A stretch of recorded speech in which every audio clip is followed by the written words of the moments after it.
elle se peint la moustache tous les matins avec sa maman.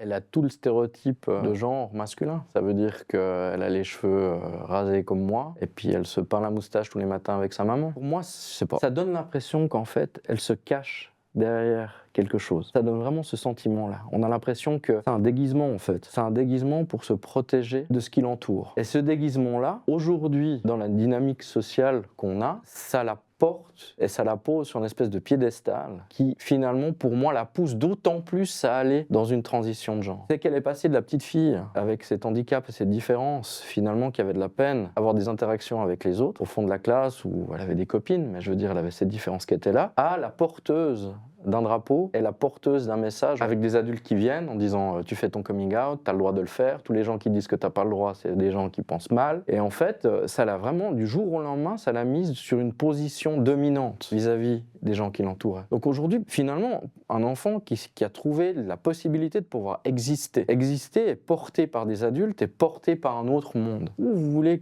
d'un coup qu'elle remette en doute cette position-là. Moi je la comprends en fait, hein, en tant qu'enfant, mais elle n'a pas le recul sur les choses, elle n'a pas le recul sur ce que ça va engendrer dans 10, 20, 30 ans, donc c'est extrêmement dirigé. Et puis quand vous êtes quelqu'un de seul, qui a de la peine à exister avec les autres, et qu'un milieu social vient à vous avec des amis, avec des gens qui te portent, c'est comme un club de foot ou autre, vous êtes une équipe quoi. Mais finalement quand ces personnes-là ont un parti pris, et puis que c'est comme ça qu'il faut penser, puis pas autrement sinon t'en fais pas partie, pour moi c'est extrêmement dirigé. Feministe.